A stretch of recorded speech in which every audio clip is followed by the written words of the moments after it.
Top TV, truth of the people. Welcome to Paul's Power Pie, and it's another show. We are doing a great one.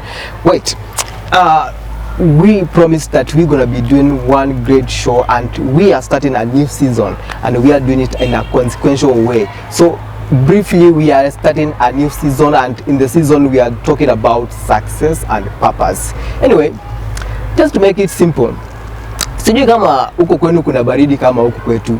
Otherwise, the baridi imekuwa ikituchapa manze, it's so bad. Like for example, mimi sielewi baridi venye natuchapa, like ni kama hiki kitu kwa katiba. Unajua hiki kitu tulipitisha bila kujua. So, welcome to the show. Paul's Power Pie is always the perfect show to watch, always. And today we have something unique. We have two guests. Hatujai kuwa na magest wawili, for the first time tuko na guest wawili. Leo lazima watambue. So, in today's show, we are talking about success and purpose. Meanwhile, let me introduce my guests, Dio, to skip from them. Well, we said let's start on the right, on the left. Okay. Welcome to Paul's Power Pie, and you can introduce yourself to my viewers. Thank you, thank you so much. I'm glad to be here. I feel good and comfortable. My name is James Meili from Narok, and I'm here and I'm studying to be a priest. My vocation is to be a priest. So, vile Paul anasema baridi, ni baridi navumilia milele. So, yeah, thank you. Karibu sana James. Unaweza kuita Jemo? Hey Jemo ni sawa. Okay, ule msee. Huyu ni Wajakona, so ni Jemo. Okay. Yeah. So on our left. Yes. Welcome. Hello. My name is Irene Nyabuto, quantity surveyor in training. And I'm very glad to be here. I finally But I'm very glad to be here to enable we can succeed together. Yeah, welcome to Paul's Power by the way. And today we are talking about success. And by the way, how are you people doing? Just before we start, mnaendelea aje? How is the economy? Unajua mimi nachapa na baridi mbili, ya economy na ya kawaida. Yeah.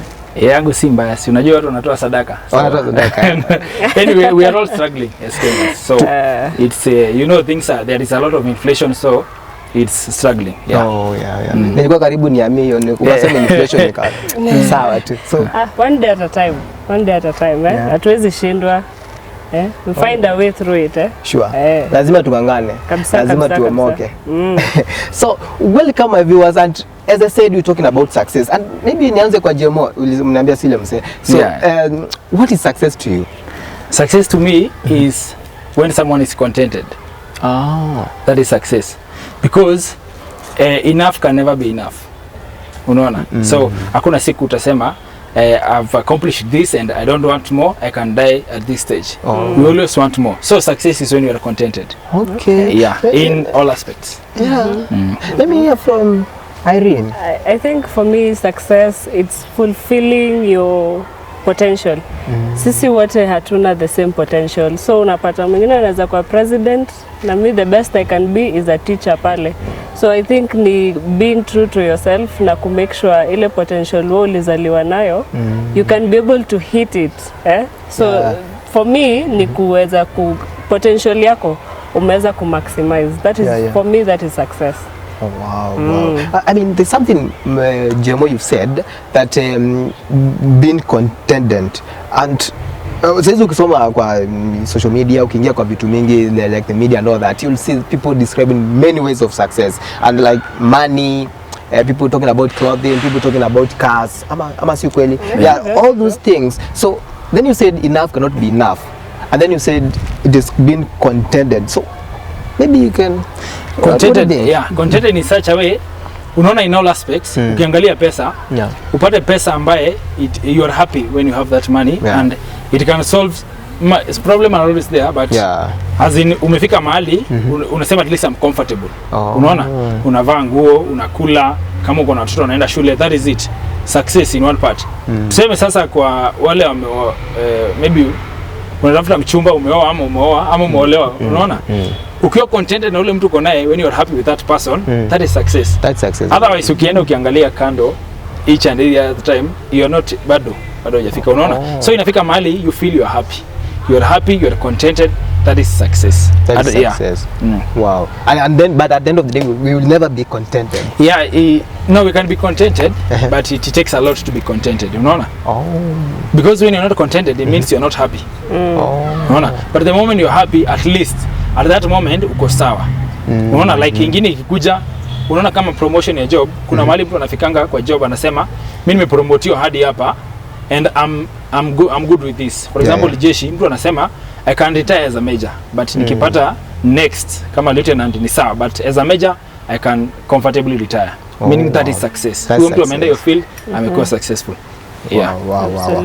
That's, I like that. And also like you as maximizing what you do, and in fact hata ulianza na step by step, eh? Yeah. Yes. Yeah, You have to. I really loved those answers. Kuna swali most of us we've been asking, and mostly we as young people, like ikuomoka, and how do you know what God had made you for? How do you know your purpose? Like mtu atajua aje? Like maybe we start with Irene. First of all, I believe ndio uweze kujua what you're supposed to be doing, you have to explore. You cannot sit and expect that you'll find miraculously you'll know what you're supposed to be doing.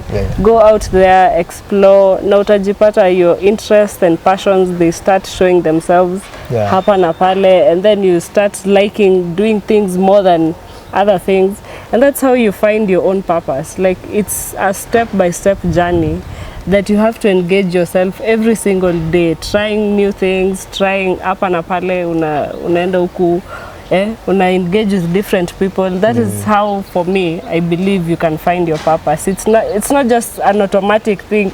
You wake up one day, ninajua nafaa kuwa this kind of person, because in those interactions unapata you grow, you learn new things, and you become a different person, and then after a while you find yourself you're inside your purpose. It's not really about finding it, it's about living your purpose. Na sasa mtu akikaa sana mpata niko 50 years bado na explore kila kitu huku na bado sisikii bado nimefika. But you know, purpose doesn't end by youth. That is the biggest misconception we have. Purpose ni until the day you die. Because it's a year long, like maisha yako yote, what are you supposed to be doing in life? Like your life doesn't end at 60 and then you die at 80. What about the other 20 years? What will you be doing? Purpose evolves with time. Ndio maana nasema when you explore other different things, you find yourself inside your purpose, not really searching for it.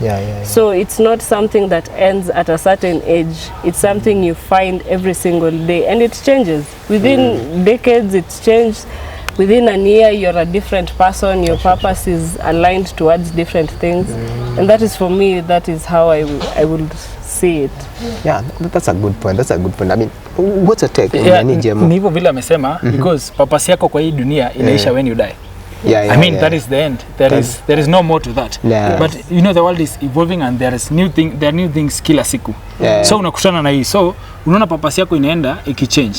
So ni vile huyu amesema, tuendelee, like we grow on knowing what is my purpose. Unaona, mimi nimetoka Narok, nimekuja hapa, maybe nimekuja nimeona other people who need my focus or my attention. I change my purpose in this life. Unaona, I go somewhere else, I meet new people, I learn their culture, I understand how they live, and I change the way I view things, the way I do things, and such. So unaona, so it is dynamic.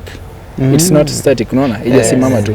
Na kama venye mmesema tu, I mean, we are also evolving, and also we meet other people, and we go and we grow. I mean, what about this perspective whereby our parents wako na different perspective kabisa na sisi? Unapata sometimes wewe unataka ku-explore, maybe for example tuseme someone wants to explore media, lakini mzaya anakuambia hiyo ndio iko na scandal huko yote na unataka kuingia hiyo kitu, alafu that's what you feel like you want it, like, but mzaya anasema uende engineering.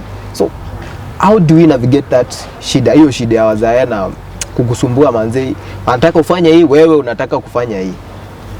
What do you think? So number one, I think pia sisi wenyewe contribute to that. Because unaona kama wenye walitutangulia kama ni wasanii, ilifika mahali tuseme wakachoma. Unaona? So wakapeana perception kwa wazazi, the wrong perception. Yetu pande nyingine engineer amekuwa focused, ameonekana nini na vitu kama hizo, unaona?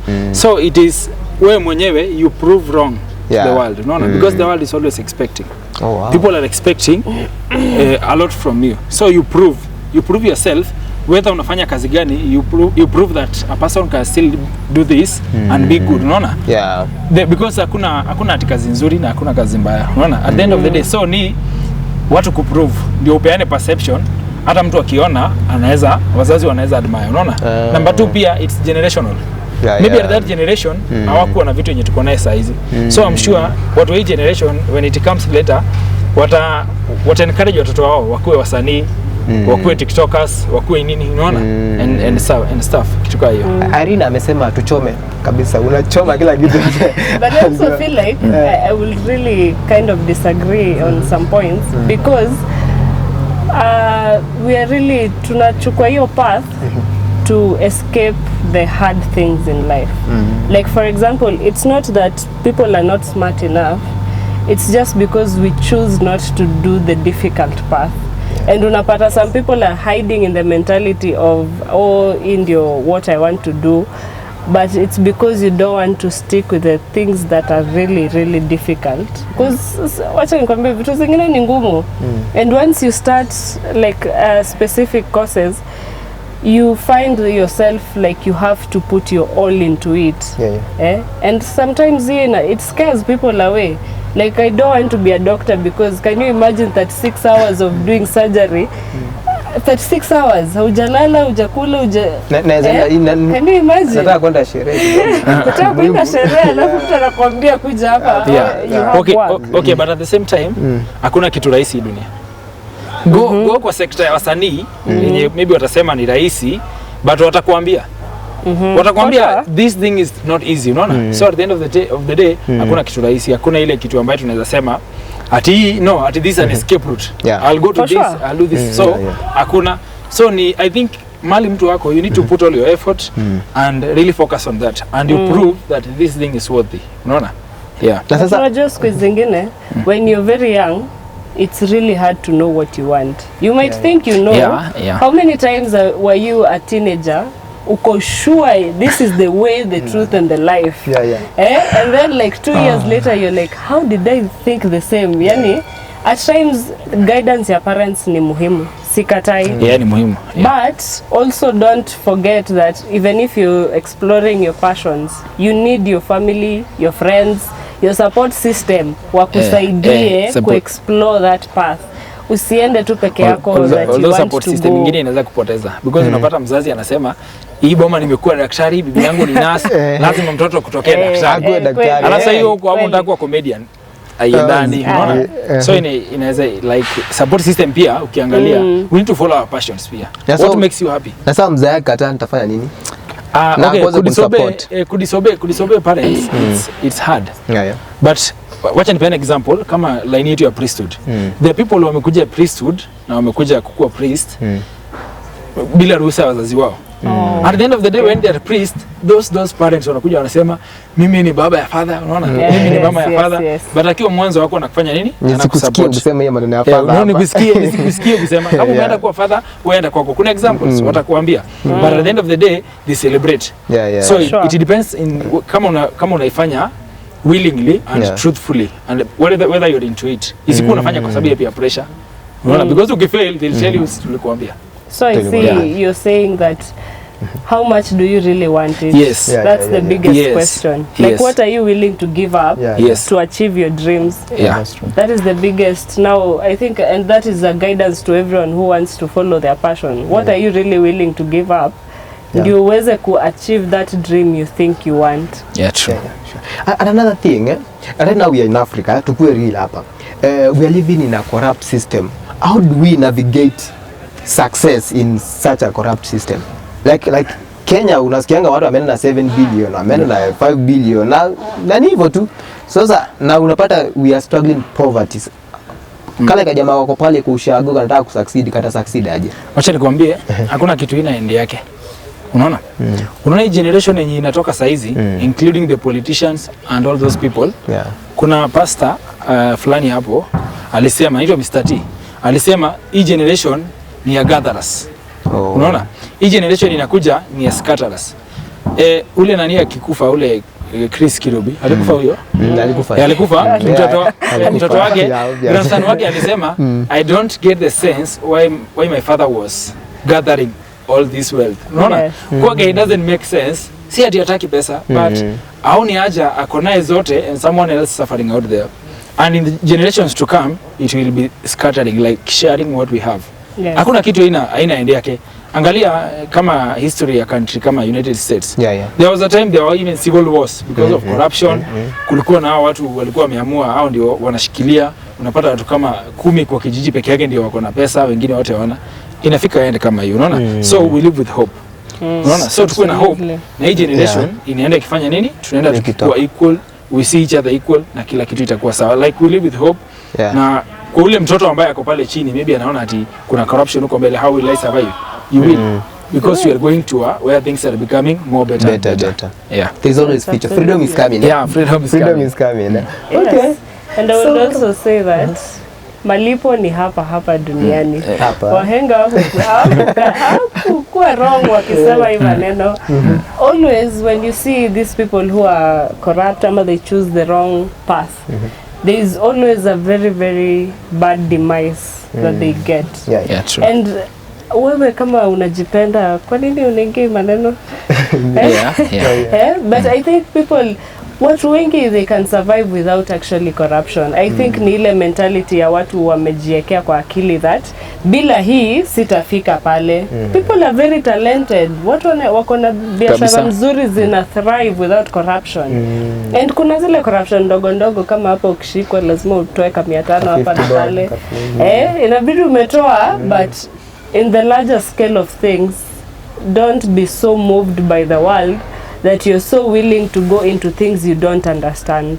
Usijiuze kwa shetani kama hata uelewi ni unaenda kufanya. Kuna watu wamelelewa kwa hiyo maisha na hiyo ndio maisha yao, but wewe kama you have not been through it, then why are you putting yourself there and you don't even understand what people are doing? Corruption is beyond just what we see on the surface. Some people live this life and I corrupt think life. Yes. And breakfast ni corruption, lunch ni corruption. Watu wana drive ndege, yes, but hujui ile stress yako nayo pale ndani. So it's about you. What kind of life are you choosing?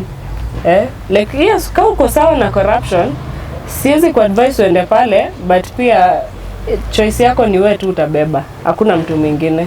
I really like that, and there's a part you've talked about the devil. I was watching a movie the other day and then it was saying, this character was saying that bargaining the devil as a nifty price. You will always pay that price. Yes, absolutely. Yeah, sure. So just to move shiftly, have you people ever felt like giving up? Like for me may feel like most of the time may feel like let me give up. Acha hii kitu ikae. Kwani ni nini? Na kama Mungu anataka kunichukua nichukue sasa hivi. I'm at the end. I don't know, she feel like you want to kila kitu uskate yote sasa wache. Absolutely. I don't think there's anyone, any human being can say that they have lived life without struggle and feeling like they are at their end. And personally, I've had very, very big struggles. Honestly, I didn't even think that I would get through them. You know that? But if you're not, kuna place ya Bible, sijui ni wapi, na mtaniambia, but it says that you have to be broken down and unakuwa hot. There's a verse that inasema hivyo, alafu anakuweka into shapes that anataka. So that is the same way with life. It has to break you down piece by piece, and then it will build you up slowly. For example, mara nyingi unaonanga, even in marriages, once they get into it, the first 10 years are very, very difficult. Why? Because people are being broken down. Tuna break zile misconceptions zao nini. But after hit ile 15-year mark, 20-year mark, people are like just happy and they don't even understand why. Because everything has to be broken down ndio iweze kuwork. The same way with you. You have to be broken down by life ndio uweze ku get to a point where you can appreciate yourself, the things that you've worked hard for. And I believe that is what, for me, that yes, I have wanted, even sometimes even right now, but Wachana nayo. but you look back unasema I have worked too hard for this far. Kwa nini nimekuja this far? Why not go another extra mile? That for me, that is it. What about you, Jemo? You feel like wachana nayo? Yes, so mimi personally sijai give up kwa maisha. Basically because I'm the second last in a family of 9. So I've had a very strong support system. Ambaye janipe reason ya ku give up, but I've seen people giving up and it's sad. It's sad. I have friends who have committed suicide and it's sad. It means they've given up. There is no need of giving up because if you give up, you will not gain anything. Sure. But you'll gain a lot by suffering. You'll truly amesema. You'll be molded by problems so that you become a hard person and you'll be able to face more. In short, mnasema we are born to be crushed and to be molded in another different shape. The way maybe God wants us to. You know, also diamonds to be mined, it takes a lot. A lot of pressure. So if you cannot withstand the pressure, then you can't get to the actually good part of life. Sure. Like your part of life, lazima utasuffer tu kidogo. And for sure there are some people who in our eyes we don't see like they suffered and they will get their success. There's also that part when unadhani like not everyone is suffering. For sure, some people were born into wealth. And then unaniuliza amesafa wapi? Kuna mtu alisema if you're suffering right now, usijali. Time yako kusafa.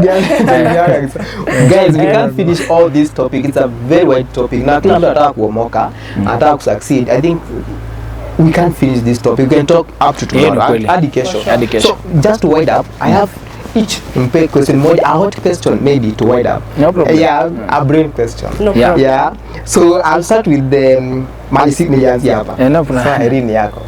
Ladies first. So the first question maybe Irene I'm asking, have you ever eaten something that fell on the floor? Of course. Bana. In Kenya. Every Kenyan child has done this. So kulikuwa na 3-second rule. 5 second rule. Ni 5 second rule. Kabla jumps. Kama mka chini. Dakika moja ukipika haina uchafu. Haina jumps. No jumps are away in Kenya. Sure. Hauna jumps Kenya. Nimekula. Thank you so much. So, Jemo yako. It's a kind of trick thing about it. If a plane crashes right on the border ya Kenya na Somalia, and where should they bury the survivors? Nirudie swali tena. Rudia. If a plane crashes right on the border between Kenya and Somalia, where should they bury the survivors? So the survivors will survive. They cannot be buried. Uko fiti. Unataka kufanya tena. Akili iko sawa. Thank you so much guys for coming. Thank you so much.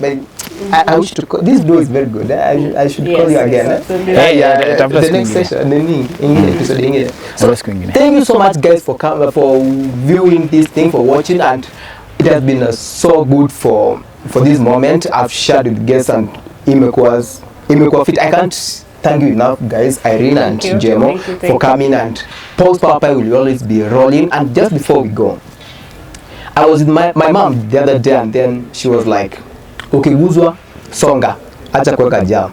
Thank you so much. See you again. It's Pulse Power Pie with Paul Nyumu.